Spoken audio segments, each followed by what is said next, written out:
Queridos irmãos, a paz do Senhor Jesus. Estamos iniciando mais um programa Escola Bíblica Dominical. Sejam muito bem-vindos você e toda a sua família. Juntos, iremos aprender mais da Palavra de Deus e buscaremos tirar suas dúvidas em relação ao assunto em pauta. Hoje, estudaremos a segunda lição deste trimestre com o tema O nascimento de um líder profético em Israel. Nesta lição, veremos como Deus se revelou respondendo à oração de uma mulher estéril que havia prometido que, se engravidasse, entregaria seu filho para o serviço sagrado. O menino nasceu e sua mãe lhe pôs o nome de Samuel, o qual se tornou um profeta reconhecido em Israel e um líder espiritual que trouxe um período de renovação para o povo de Deus. Você deseja aprender um pouco mais sobre este importante assunto? Então não saia daí, este é o seu programa Escola Bíblica Dominical.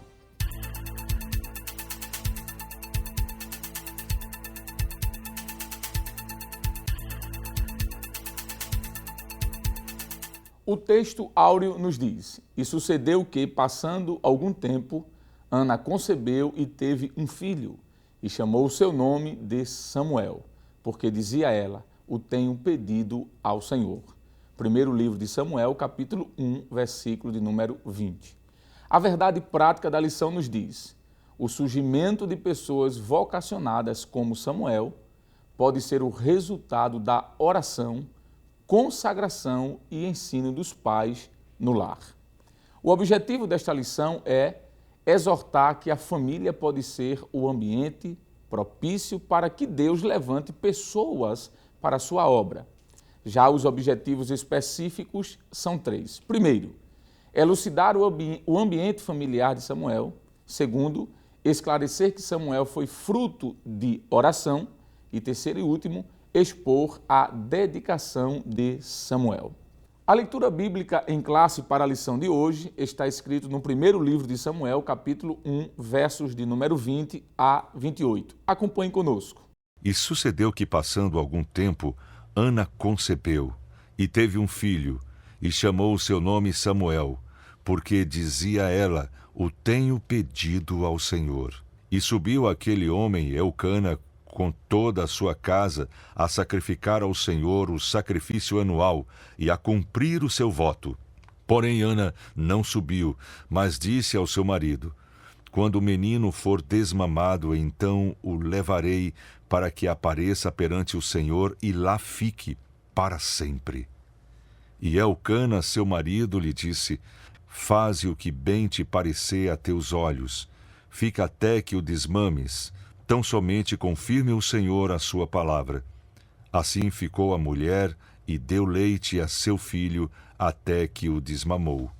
E havendo-o desmamado, o levou consigo com 3 bezerros e 1 efa de farinha e 1 odre de vinho, e o trouxe à casa do Senhor, a Siló. E era o menino ainda muito criança. E degolaram um bezerro, e assim trouxeram o menino a Eli. E disse ela: Ah, meu Senhor, viva a tua alma, meu Senhor. Eu sou aquela mulher que aqui esteve contigo para orar ao Senhor. Por este menino orava eu, e o Senhor me concedeu a minha petição que eu lhe tinha pedido. Pelo que também ao Senhor eu o entreguei, por todos os dias que viver, pois ao Senhor foi pedido, e ele adorou ali ao Senhor.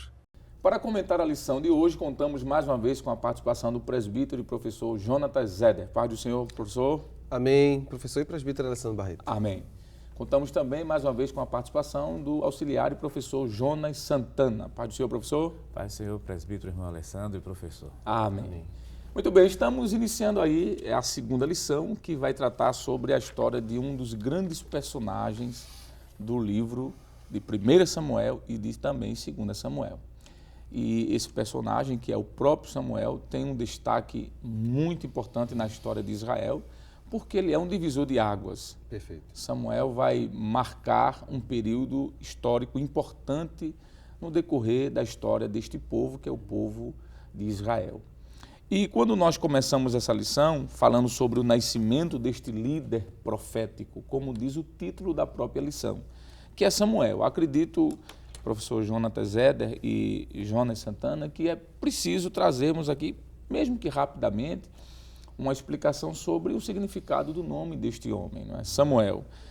O significado deste nome é muito variado, os estudiosos eles se dividem na significação desse nome e muitos dão vários títulos ou significados a esse nome, desde como, por exemplo, ouvido por Deus, aquele que provém de Deus. Alguns acham que esse nome, o nome Samuel, encaixa-se mais como aquele que foi prometido ou dado a Deus. No entanto, majoritariamente falando, quando vamos olhar para a vocalização do nome de Samuel, que em hebraico é Shemuel, a maioria dos estudiosos vai dizer que esse nome significa nome de Deus. No próprio nome Shemuel tem a raiz do nome de Deus, inclusive. No final tem a expressão El, que é Deus, e tem a mesma raiz do nome Shammah, não é? Inclusive os judeus, quando vão se referir à pessoa de Deus, ou eles chamam de o Eterno, ou de Adonai, ou então de Hashem. E essa expressão Shem, que é justamente a mesma raiz que aparece no nome de Samuel, não é? Shamuel. Então, o Hashem, que é o nome, ficou assim, então, o nome El de Deus. Então, os estudiosos, os gramáticos, aqueles que se dedicam à exegese bíblica, decidiram entender que essa é a melhor pronúncia, ou o melhor significado para o nome de Samuel. E, sem dúvida, podemos dizer que isso é uma boa explicação para o nome desse grande personagem.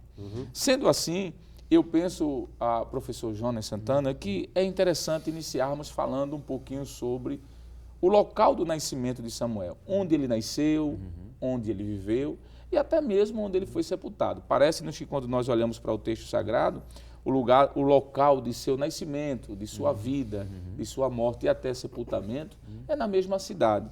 E a Bíblia nos chama essa cidade de Ramataim Zofim.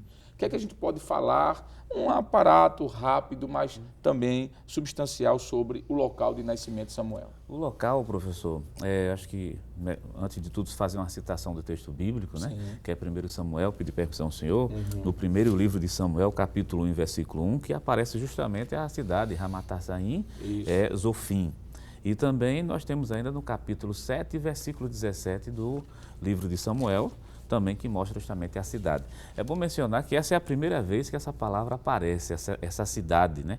Ramataim Zofim, aparece pela primeira vez justamente no livro de Samuel, que o significado é vigilante em dupla altura, que também pode ser chamado de cume gêmeos. É uma localidade que ficava, diz as melhores geografias bíblicas, né? A aproximadamente 27 quilômetros de Jerusalém. Quer dizer, isso é bom dizer ao professor, que aproximadamente a gente não vai aqui cravar, um dado tão preciso assim. Mas a 27 quilômetros aproximadamente, e o nome Ramataim Zofim, por sinal, é a primeira vez que aparece também no texto bíblico na sua completude. Por quê? Para não ser confundido com a cidade de Ramá, ou porque existia outras cidades também com o nome Ramá. Porque a própria palavra Ramá significa, na verdade, isso, né? Altura. Então, é justamente nesse ambiente aí que tanto Samuel, né, que vai ser falado lá na frente, né? Profeta, sacerdote e juiz, onde vai nascer, onde vai viver e onde também vai exercer seu ministério sacerdotal em alguns momentos específicos dentro do texto sagrado. Muito bem, professor. Como o senhor disse que existem várias cidades que recebem o nome de Ramá, e essa cidade que Samuel nasce, que é Ramataim Zofim, uma abreviatura do nome dessa cidade é o próprio nome Ramá mesmo, não é? Como capítulo 1, versículo 19, veja o que é que diz, falando do local onde ele nasceu. Levantaram-se de madrugada, adoraram perante o Senhor e voltaram e chegaram na sua casa em Ramá. Eucana teve relações com Ana, sua mulher, e o Senhor se lembrou dela. Tem uma versão que diz que ele conheceu Ana, não é? Então, observe que o nome Ramá, apesar de ter outras cidades com esse nome, é um nome também que identifica de forma direta o local onde Samuel nasceu. Então, podemos dizer que a expressão Ramá é mais uma abreviatura de Ramataim Zofim. Não é isso, professor? Perfeito. E, além disso, ele residia nessa cidade. O Senhor disse aí, capítulo 7, versículo 17, diz assim: porém, voltava a Ramá. Observe que aparece a palavra Ramá mais uma vez. Porém, voltava a Ramá, porque a sua casa estava ali, onde julgava a Israel. E edificou ali um altar ao Senhor. Então, observe que ele nasce em Ramá, ele vive em Ramá, e ele vai ser, professor, sepultado em Ramá. Capítulo 25, acho que foi essa informação que o senhor falou, só para reforçar a ideia do texto, capítulo 25, versículo 1, diz assim: ora, faleceu Samuel, e todo Israel se ajuntou e o pranteou, e o sepultaram em sua casa, aí diz, em Ramá. Então, observe que ele nasce em Ramá, ele vive em Ramá e ele é sepultado em Ramá, não é? Muito bem. Dito isto, professor Jonatas Éder, a gente pode falar agora então um pouquinho sobre a família de Samuel. E o que é que a gente pode, já de início, trazer sobre a família de Samuel? Sobre o seu pai, sua mãe, o nome do pai e da mãe, quantos irmãos ele teve. A Bíblia fala sobre isso. Muito bem, presbítero e professor Alessandro Barreto. A Bíblia trata disso. Na realidade, o livro de Samuel, o primeiro capítulo, ele já inicia falando sobre essa família, né? E as dificuldades que essa família tinha.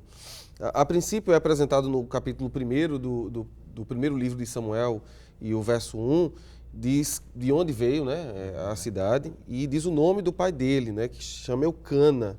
1 do primeiro livro de Samuel diz assim: houve um homem de Ramataim Zofim, das montanhas de Efraim, cujo nome era Eucana, filho de Jeroão, filho de Eliú, filho de Tou, filho de Zurfi, Efrateu. Então, a primeira grande verdade que a gente vê nesse primeiro texto, além do lugar, que já foi bem comentado pelo senhor e professor Jonas, é sobre o pai dele. Ele é um levita que habita em Efraim. A terminologia do nome dele, né, o Eucana, é criado ou adquirido de Deus. Era um levita que prestava serviço a Deus e morava em Efraim, como foi comentado, né? Ele era descendente de Coate, conforme o primeiro livro das Crônicas, né? Capítulo 6, verso 26, 33 até o 38. Então nós temos aqui um aparato bem interessante bíblico dizendo que ele é oriundo dos levitas, um homem de Deus. Só que essa família tem alguns problemas. A princípio, porque a esposa do Eucana, a irmã Ana, não é, que significa graciosa, benevolência ou favor, ela tem um problema de esterilidade, ela é estéril. De acordo com o pensamento de muita gente daquela época, essa questão de ser estéril a deixava de uma maneira assim difícil diante da sociedade. Ela era uma pessoa sofrida. Nós vamos ver no decorrer do programa que é uma mulher sofrida, chorosa, tem um momento até que não quer comer, passa por uma série de dificuldades. Só que é uma mulher de muita fé. Não é uma mulher de muita fé. Então, a mãe, a irmã Ana, ela é uma serva de Deus que, mesmo diante de todas as adversidades da vida, que ela não é compreendida pelo marido, a princípio, ela tem uma enfermidade no seu corpo, ela tem uma pessoa que a Bíblia chama de competidora, não é? Tem um outro grande problema na família, que o Eucana, ele por Ana não ter filho, ele contrai um casamento também com outra mulher chamada Penina, e essa Penina, ela tem filhos e Ana não.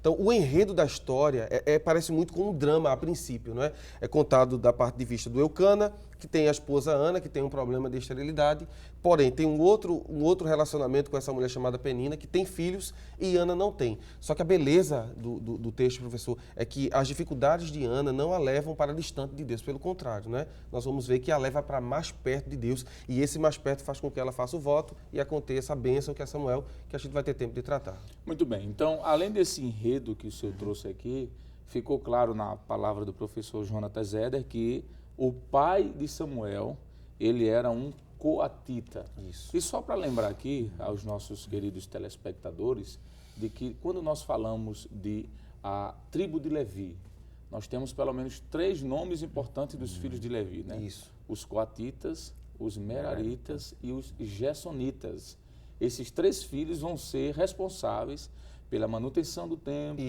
quero dizer, o tabernáculo, o monte e o desmonte, e também por sacrifícios. Nós estudamos em trimestres passado de que cada família ficou especificamente voltada para fazer alguma coisa.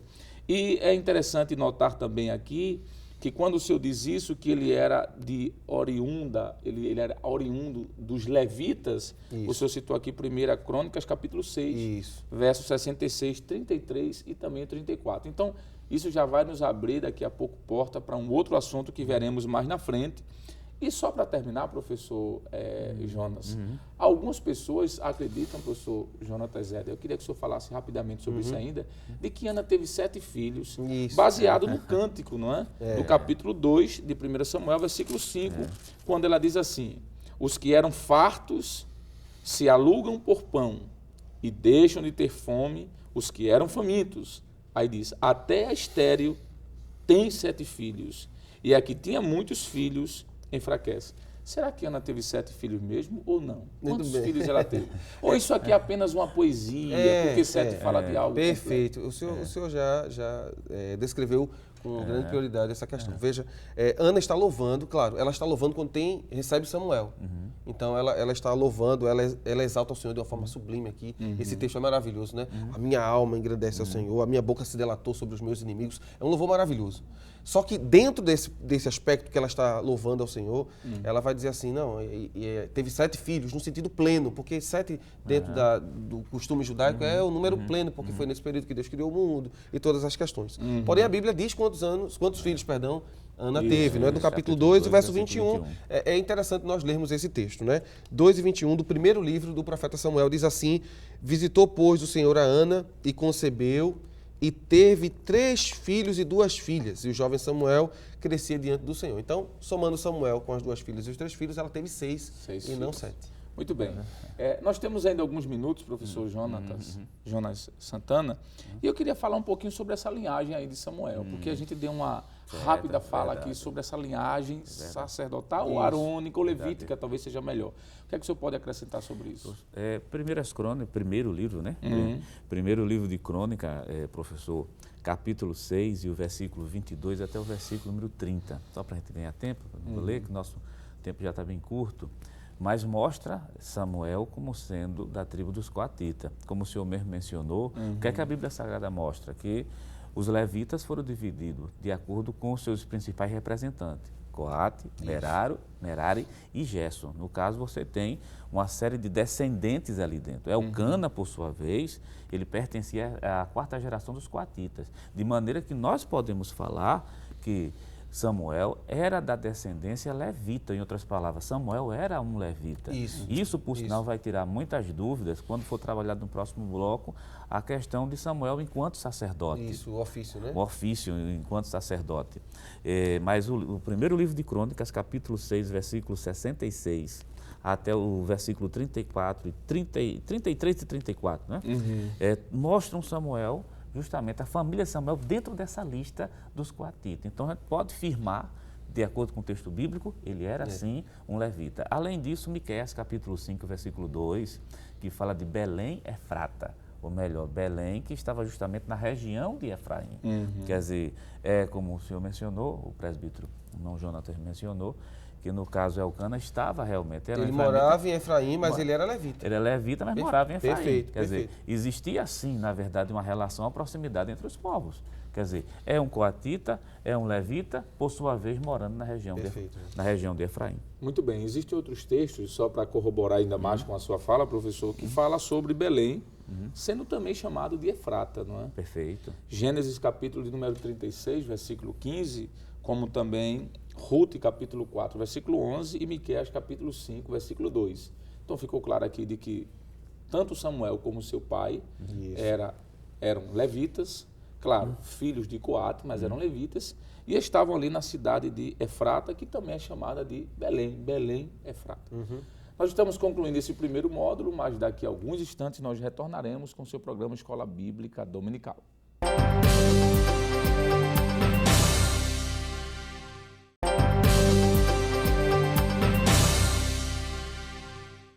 Bem, queridos irmãos, estamos de volta no seu programa Escola Bíblica Dominical. Estamos comentando a segunda lição desse quarto trimestre de 2019, falando sobre o nascimento de um grande profeta chamado Samuel.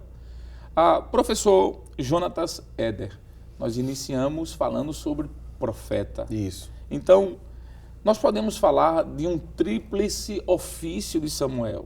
E o primeiro seria o de profeta. Quais são as informações que o senhor poderia nos ajudar, biblicamente falando, para consubstancializar essa ideia de ele ser um profeta em Israel?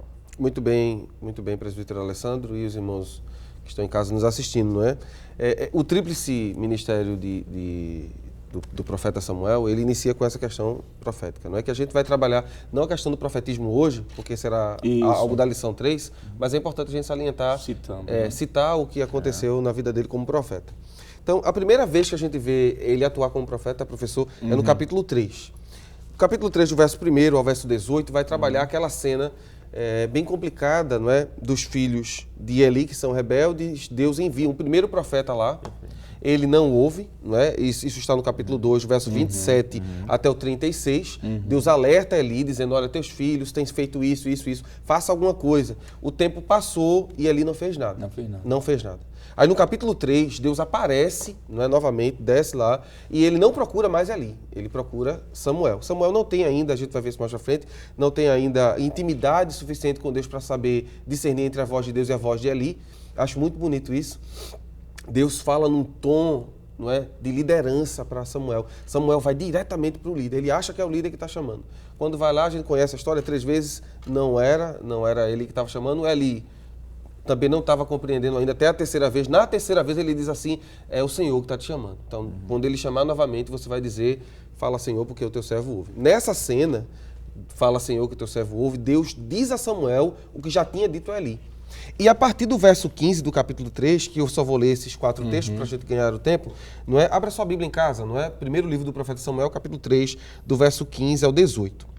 Samuel ficou deitado até pela manhã e então abriu as portas da casa do Senhor, porém temia Samuel relatar esta visão a Eli. Então chamou Eli a Samuel e disse, Samuel, meu filho.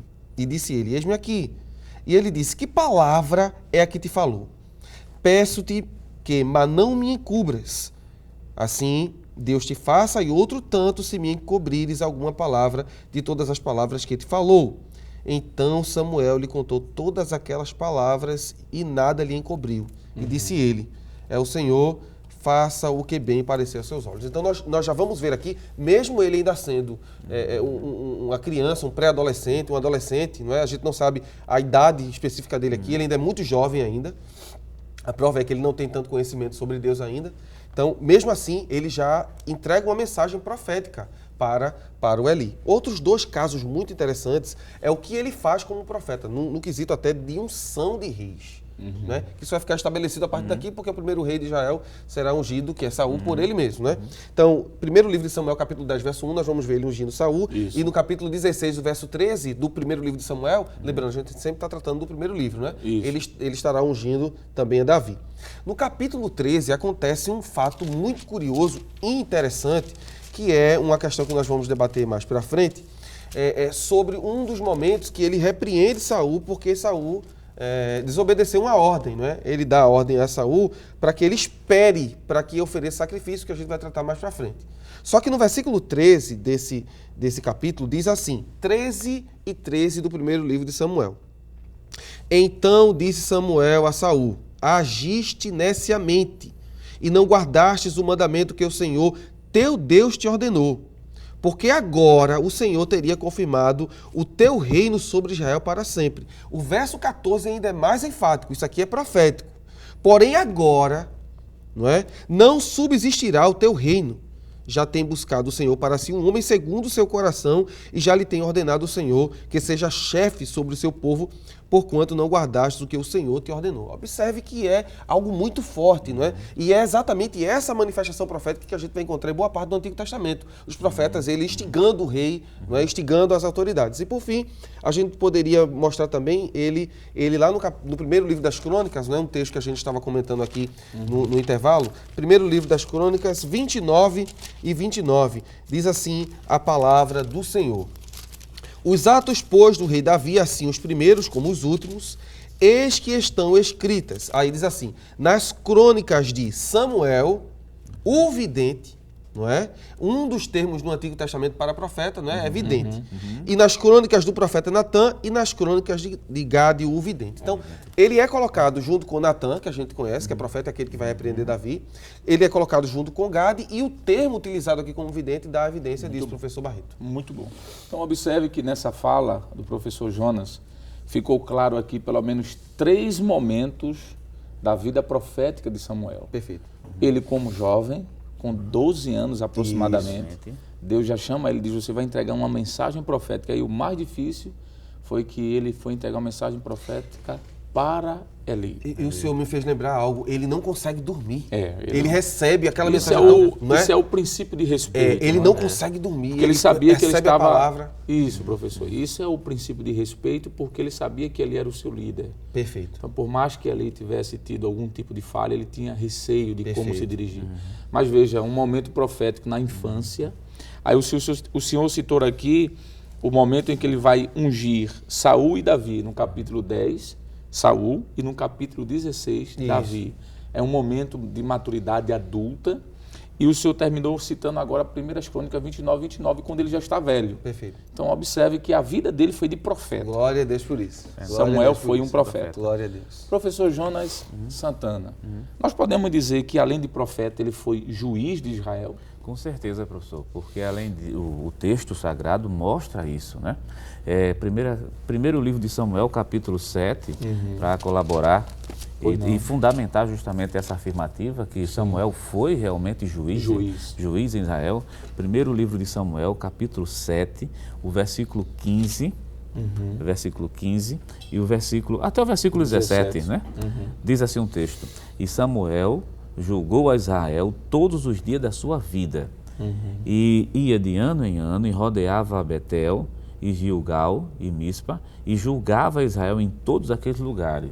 Porém voltava a Ramá, porque estava ali a sua casa, e ali julgava Israel, e edificou ali também o altar ao Senhor. Então o texto é muito claro, mostrando Samuel enquanto juiz que julgava todos os casos de Israel. Quer dizer, é bom lembrar que a gente aqui, o período da monarquia vai ser estabelecido já no período mesmo de Samuel, porque é ele mesmo que vai, que aí já é uma questão sacerdotal, uma questão profética que vai ser comentada. Ele é o último dos juízes, né? É o último dos juízes. É o último dos juízes e é ele justamente que vai fazer a unção sobre Saul, lá na frente, que aí já é algo para se falar dele enquanto sacerdote. Mas o texto sagrado é muito claro. Samuel foi juiz em Israel.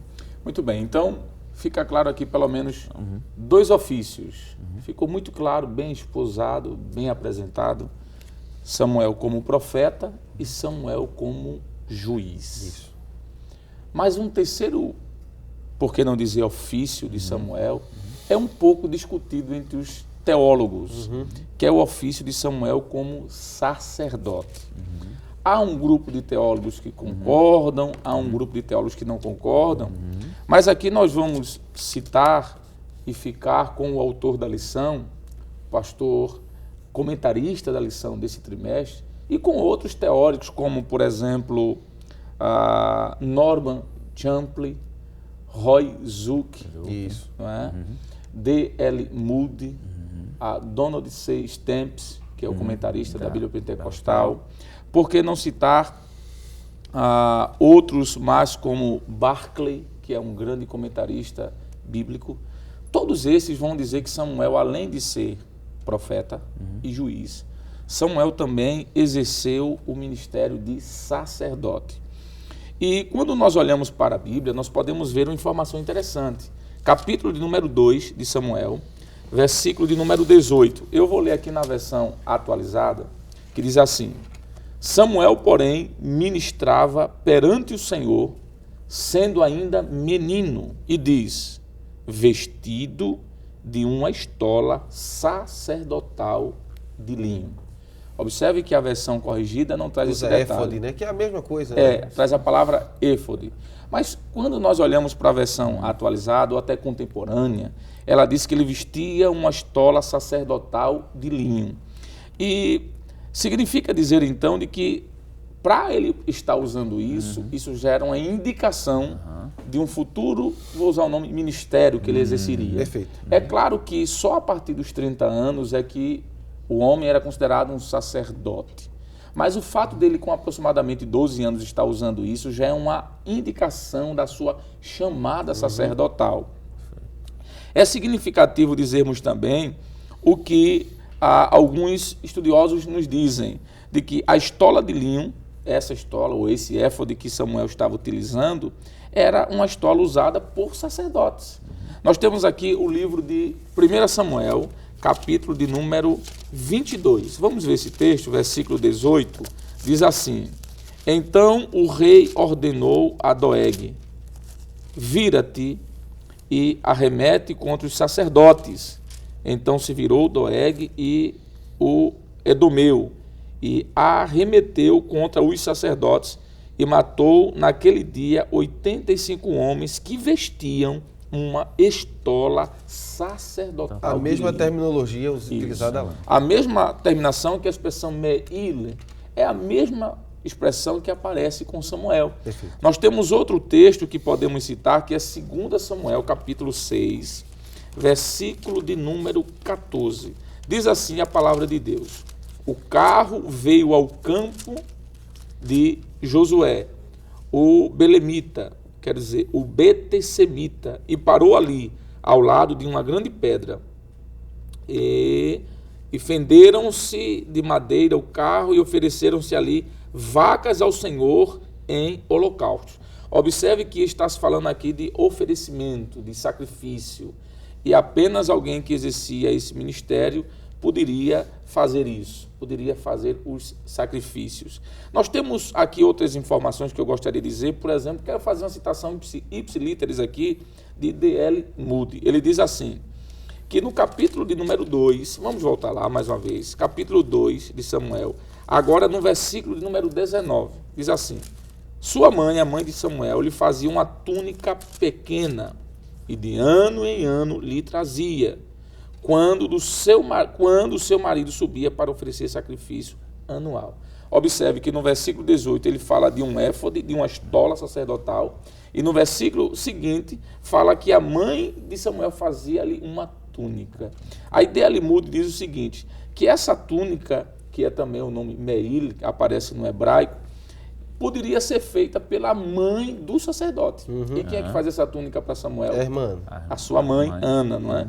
E ele diz aqui o seguinte, que o Talmud, ele faz uma citação do Talmud, diz que esta peça poderia ser confeccionada pela mãe do sacerdote, e é provável que esse exemplo dado por Ana tenha sido o sinal precedente das demais mulheres. Significa dizer que Ana abre aí uma nova história, digamos assim, não é? Sem falar que Samuel vai sacrificar também, papel que só um sacerdote faz. Citando aqui textos, 1 Samuel capítulo 9, versículos do 11 ao 24, nós vamos ver ele fazendo também o papel sacerdotal. Em 1 Samuel capítulo 13, versículo de número 8 ao versículo 14. E é aquele momento que o abençoado do Saul, ele vai na frente, né? Isso. Se precipita. Ele se precipita, ele faz o serviço e é repreendido por Samuel. E Samuel diz assim, você não tem autoridade para fazer isso. Convoca para si a autoridade, né? A autoridade de sacrificar. Era dado só ao sacerdote. Samuel disse que quem tinha que fazer isso era a minha pessoa. 1 Samuel capítulo 16, versículo 1 ao 3. Vamos ver esse versículo para terminarmos, porque fala também de um papel exclusivamente sacerdotal. Diz assim, disse o Senhor a Samuel, até quando terás pena de Saul, havendo-o eu rejeitado, para que não reine sobre Israel? Enche o teu vaso de azeite e vem. Enviar-te-ei à casa de Jessé o belemita. Dentre os seus filhos me tenho provido de um rei. Aí veja o que é que diz o versículo 2. Porém, disse Samuel, como irei eu, Senhor? Ouvindo-o Saul me matará. Disse o Senhor, veja o que é que Deus está mandando.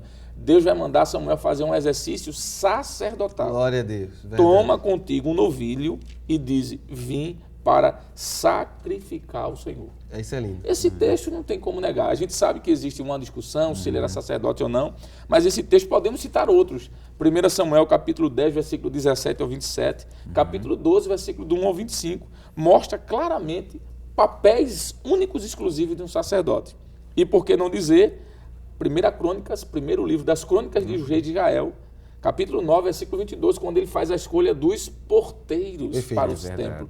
E, professor Jonas, parece-me que só quem podia escolher os porteiros eram os sacerdotes. Só os sacerdotes. E é bom mencionar também, professor, o contexto histórico aonde Samuel está inserido, que fez com que Deus o escolhesse como sendo para assumir a função de sacerdote, porque Eli já tinha sido reprovado. O professor da Escola Dominical pode ver isso no capítulo 2, do primeiro livro de Samuel.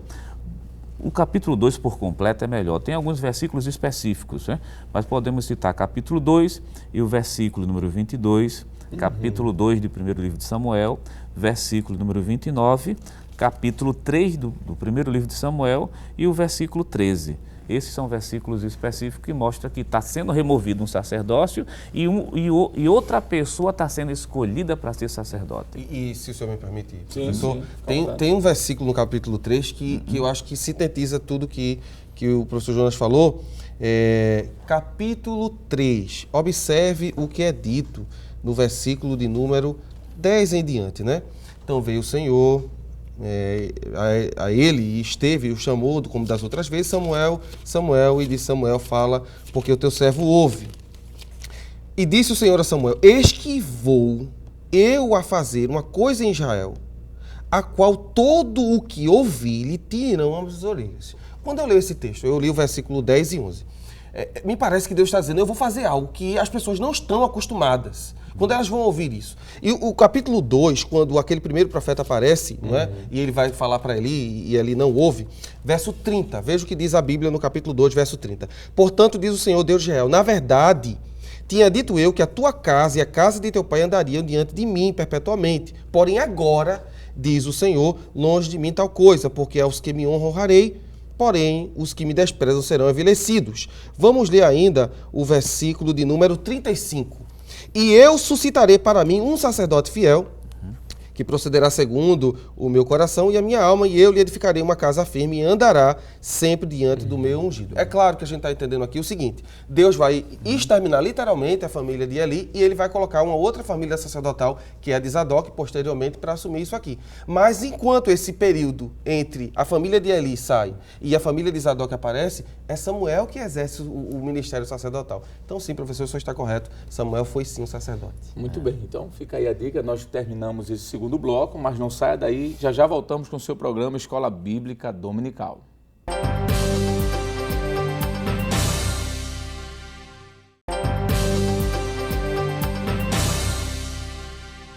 Estamos de volta no seu programa Escola Bíblica Dominical, comentando a segunda lição desse quarto trimestre.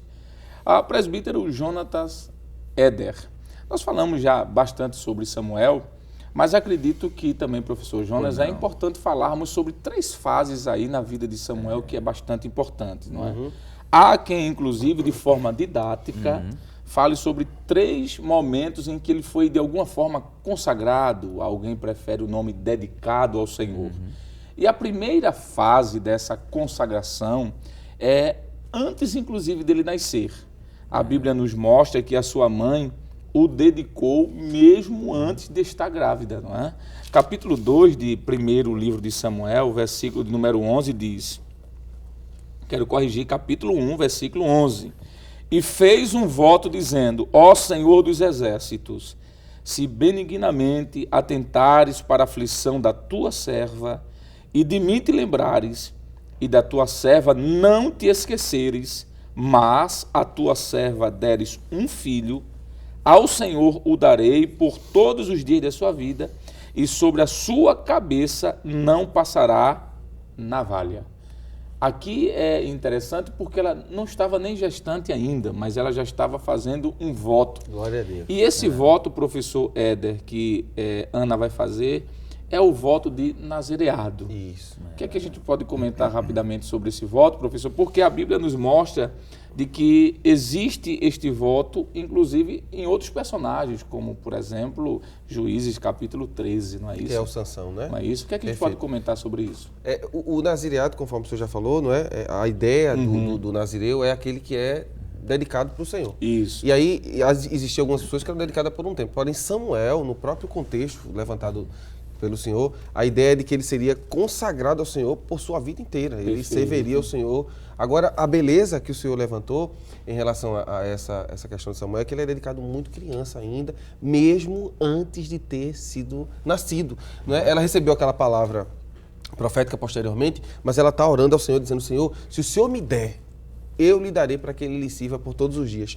Tem um texto, né, Números, capítulo 6, verso 3 a 6, se você pode ler em casa, que corrobora para entender como era consagrado essas crianças, né, ou adultos que se devotavam ao Senhor no intuito de serem nazireus. Isso. E há o texto de Juízes, capítulo 13, versículo 5, que diz assim: porque eis que tu conceberás e terás um filho, e sobre sua cabeça não passará navalha, porquanto um menino será nazireu de Deus desde o ventre. Isso está falando aqui sobre Sansão, não é? Que inclusive também vai ser um dos juízes de Israel. Não é? Então observe que é possível fazer esse voto de nazireado e até ser consagrado no ventre. Não é isso, professor? Perfeito. E a palavra nazireu vem do hebraico nazir, derivado de uma palavra nazar, que significa separar, consagrar, abster-se. Vem também de uma expressão hebraica nezer, que significa diadema, coroa de Deus. Glória a Deus. Então, Samuel já era uma coroa de Deus, antes mesmo de nascer. Claro que isso aqui está na sua presciência, e quando o senhor cita o texto de Números capítulo 6, verso do 1 até o verso de número 21, nos mostra de que tanto homem como mulher poderia fazer o voto de nazireado. Não era só homem, não é? Não deveria cortar o cabelo, não deveria comer carne, alguns tipos de carne, não poderia tocar em mortos, né? Isso. Não poderia comer nada da videira, nada da videira poderia ter acesso. Nada disso aí. Era uma consagração, literalmente, não é isso? Mas Samuel foi consagrado mesmo antes de estar no ventre da mãe. Interessante. Verdade. Mas, professor, o segundo momento é a sua infância. Parece que ele já muito pequeno ali, aproximadamente, segundo alguns estudiosos, e até o próprio Talmud diz isso, com 3 anos. O que é que a gente pode falar sobre isso? Professor, um versículo bíblico que mostra inicialmente, né, que é uma fase muito bonita e merece uma reflexão, é o primeiro livro de Samuel, capítulo 1, e o versículo 23 e o versículo 24. E era Elcana, seu marido, e Elcana, seu marido, lhe disse: faz o que bem te parecer a teus olhos. Fica até que eu desmame, tão somente confirme o Senhor a sua palavra. Assim ficou a mulher e deu leite a seu filho até que eu desmamou. Versículo 24, só essa primeira parte. Sim. E havendo desmamado, o levou consigo com 3 bezerros e uma efa de farinha e um odre de vinho, e o trouxe à casa do Senhor, a Siló, e era um menino ainda muito criança.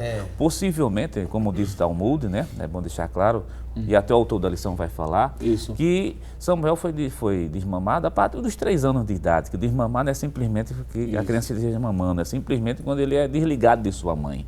Quer dizer, dá para a gente perceber que essa mãe preparou essa criança, porque se é realmente 3 anos de idade, é uma criança pequena, que está sendo conduzida até o templo, e ali vai ficar com a responsabilidade de cuidar, não, de criar literalmente de criar. Uma criança de 3 anos, professor, para ela se alimentar precisa da ajuda de alguém adulto, para ela se vestir, por exemplo, para dormir. Uma criança de 3 anos é muito comum acordar nas madrugadas chorando. Né?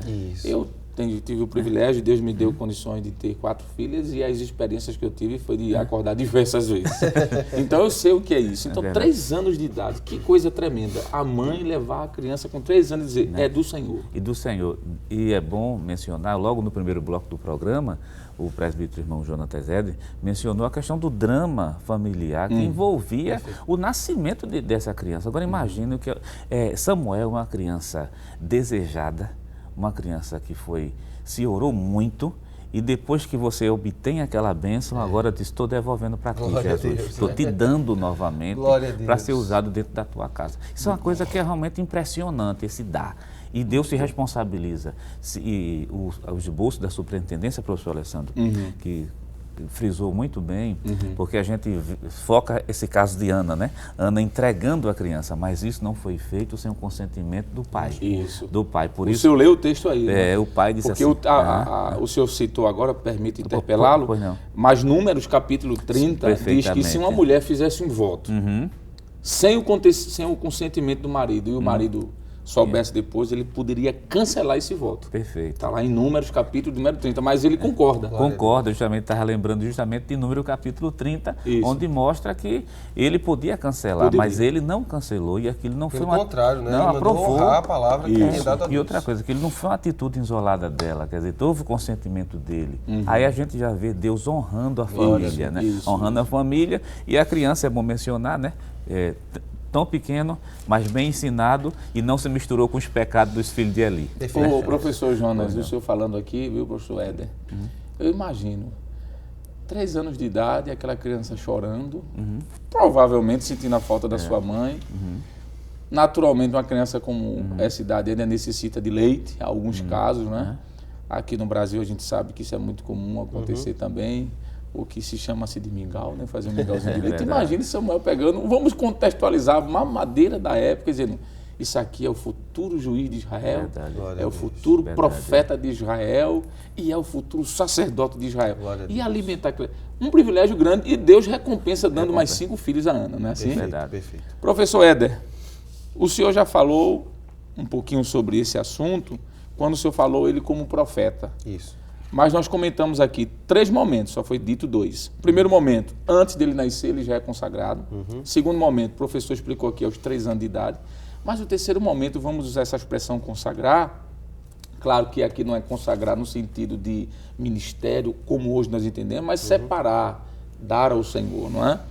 Ele como um adolescente de 12 anos, quando o Senhor fala com ele, não é assim? Perfeito, presbítero Alessandro e os irmãos que estão em casa nos assistindo. Esse momento é o momento chave, é o momento onde ele vai ouvir a voz de Deus pela primeira vez. Perfeito. E aí ele vai ter um relacionamento com Deus diferente daquele relacionamento. O relacionamento que ele tinha era baseado nas experiências que ele tinha, não é? A partir de agora, das experiências que ele tem. Tem um texto só para a gente ler, rapidinho, né, que já comentamos sobre esse capítulo 3. Capítulo 3, versos 19 a 21, diz assim a palavra do Senhor. E crescia Samuel, e o Senhor era com ele, e nenhuma de todas as suas palavras deixou cair em terra. Todo Israel, desde Dan até Beceba, conheceu que Samuel estava confirmado por profeta do Senhor, e continuou o Senhor a aparecer em Siló, porquanto o Senhor se manifestava a Samuel em Siló pela palavra do Senhor. Então vemos que a partir daqui, não é, dessa última fase, é o momento que ele realmente existe nele uma intimidade maior com Deus, e ele vai exercer os ministérios. Um texto ainda está no capítulo 2, verso 26, diz: E o menino Samuel crescia em estatura e em graça diante do Senhor e diante dos homens. Crescer em estatura e em graça. E tem uma palavra que a gente pode também deixar para quem está em casa, que os pais devem fazer isso com os filhos. Isso, ensinar a criança, não é, no caminho que deve andar, conforme diz o texto bíblico, e fazer de tudo para que essa criança, mesmo pequenininha, aprenda a amar a Deus, não é? Um incentivo, uma palavra de incentivo aos pais. Façam o culto doméstico, não é? Levem seus filhos ao templo, não apenas no sentido físico, mas traga o templo para dentro de casa, ensine-os a orar, a ler a Bíblia, a cantar os hinos da harpa. Isso é necessário, isso é a formação do caráter. E, professor Jonas, nós temos aqui alguns minutos, vamos correr para falar sobre isso, mas, em primeiro lugar, nós estamos já vendo que Samuel crescia diante de Deus e crescia diante dos homens. Foi lido aqui capítulo 2, versículo 26, mas o versículo 21 diz: E o Senhor abençoou a Ana.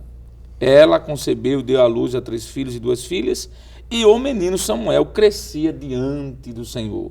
Essa expressão que Samuel crescia de diante do Senhor traz-nos a ideia de que ele estava sendo, sim, um exemplo não só diante de Deus, mas diante dos homens. Podemos dizer que Samuel foi submisso e obediente à liderança que Deus deu a Eli. Com certeza, isso já é mostrado logo no início, né? Nessa fase de adolescência, porque no capítulo 3 do primeiro livro de Samuel, e o versículo 15 até o versículo número 18, mostra que Deus havia dado uma revelação a Samuel concernente à casa de Eli. Sim. É uma revelação muito forte, mas você não vê Samuel correndo para disse, a tua casa, Deus vai cortar a tua casa. Pelo contrário, né? Existe um temor, né? Você vê o temor que existe em Samuel e você consegue ver que ele é submisso a Eli, mesmo sabendo que a casa de Eli, né, os filhos de Eli, né, que a Bíblia diz que Deus queria matar os filhos de Eli. Eles profanaram, né? Profanaram, que a Bíblia diz que Deus queria matar os filhos de Eli, mas a gente vê Samuel submisso, obediente e nunca com espírito de rebelião. E servindo, não é, professor? E servindo a Deus. Porque eu acho muito lindo. Capítulo 3, versículo 15 diz, e Samuel ficou deitado até pela manhã, e então abriu as portas da casa do Senhor. Glória a Deus. Ele abria as portas, ele fechava, ele limpava, ele acendia o candelabro. E o capítulo 2, professor Éder, eu acho essa frase aqui maravilhosa. Versículo 35. O próprio Deus falando. Primeiro ele rejeita os filhos de Eli, mas veja o que aqui Deus diz no versículo 35. Eu suscitarei para mim posse. O quê? Um sacerdote. Olha que ele era sacerdote. Veja que ele está se referindo a Samuel. Samuel é sacerdote. Veja Deus dizendo que ele é sacerdote. Eu suscitarei para mim um sacerdote fiel e fará segundo o que está no meu coração e na minha mente. Eu lhe edificarei uma casa duradoura e ele andará sempre diante do meu ungido. Glória a Deus. Deus disse, ele é meu, é sacerdote e vai ser fiel até a morte. Então nós podemos dizer, professor Éder, que Samuel foi um verdadeiro exemplo moral e espiritual durante a sua vida inteira. Isso. E num período bem complicado, né? Verdade. Jonas estava mencionando os crimes dos filhos de Eli, era um absurdo, né? Tem o capítulo 2 vai dizer, por exemplo, do versículo 12 a 17, não vai dar tempo da gente ler, mas vai dizer, por exemplo, que eles atacavam até aquilo que era do próprio Deus, não é? Tem um versículo, a gente vai ter que ler. Capítulo 2, versículo de número 15. Também, antes de queimarem a gordura, vinha o moço do sacerdote e dizia ao homem que sacrificava, dá essa carne para assar o sacerdote, porque não tomará de ti carne cozida, senão crua. Verso 16.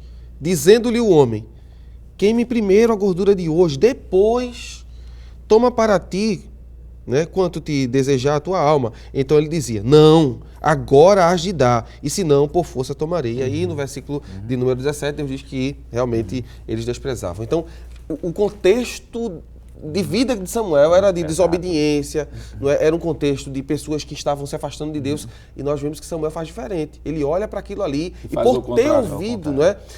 Os ensinamentos da sua mãe e ter cuidado com o que Deus lhe deu, ele não aceita viver daquela maneira. Então sim, professor, até no fim da vida dele, não é? Ele vai citar e dizer que vocês não têm do que me acusar. Capítulo 12, versículo do 1 ao 4, não é? Perfeito. Ele chama o povo e diz, testificai contra mim, a quem defraudei, a quem eu fui injusto. E o povo, no versículo 4, diz assim, Samuel diz, desde criança até hoje, com clãs na cabeça, cabelos brancos, velho, ninguém pode dizer nada. E o povo diz assim, e respondeu o povo, em nada nos defraudaste, nem nos oprimiste, nem tomaste coisa alguma. Glória a Deus. Da mão de ninguém. Verdade. O povo olha para Samuel e diz, tu és um homem velho, mas criança, adolescente, jovem, adulto e velho, tu és o mesmo. Glória a Deus. Capítulo 3, versículo 19 diz, e crescia Samuel, e o Senhor era com ele, e nenhuma de todas as suas palavras deixou cair em terra. Samuel é um grande exemplo de obediente aos seus pais e obediente ao seu líder. Amém. Deus abençoe. Portanto, querido professor e amigo, nesta lição aprendemos que Deus está atento às nossas orações e à nossa disponibilidade para servi-lo de forma agradável. Assim como Deus levantou Samuel para um período específico, Deus ainda hoje tem preparado pessoas para levantar em nossos dias. Depois de uma lição tão maravilhosa como esta, chegou o momento de agradecermos a Deus por tudo aquilo que aprendemos com a sua palavra. E isso faremos com o presbítero Jonathan Éder. Amém, professor. Vamos orar, meus irmãos. Pai, louvamos o teu nome por poder, mais uma vez, parar e meditar em tua palavra e aprender, Senhor, que tu estás no controle de tudo. Tu estás no controle em meio às nossas dores e sofrimento, como foste com Ana. Tu estás no controle, Senhor, quando as coisas não estão tão bem na vida familiar, conforme foste com tua filha. Tu és um Deus de resposta, Tu és um Deus, Senhor, de milagres, ao ponto de fazer a estéril ter filho. Senhor, Tu permaneces sendo aquele que traz à tona aquilo que muita gente pensa que não existe, conforme vimos hoje na vida de Samuel. Queremos Te louvar, Senhor, por este exemplo da Tua palavra e Te pedir, Senhor, que possamos viver também assim para a glória do Teu nome. Estende uma bênção especial sobre todos os irmãos que estão em casa, sobre a vida do anjo da igreja, o pastor Ailton José Alves, sobre a direção da igreja, sobre a superintendência, Senhor, e que possamos sempre preservar o amor às Escrituras e, Senhor, viver para a glória do Teu nome. Nós Te louvamos por esse dia, em nome de Jesus. Amém. Chegamos ao final de mais um programa. Hoje estudamos a segunda lição com o tema O Nascimento de um Líder Profético em Israel. Na próxima semana veremos a terceira lição com o título A Chamada Profética de Samuel. O programa Escola Bíblica Dominical vai ao ar na TV toda sexta e sábado às 22 horas e aos domingos às 7h30 da manhã. E também está disponível em nosso canal no YouTube, Rede Brasil Oficial. Obrigado por sua audiência e até o próximo programa, se Deus quiser.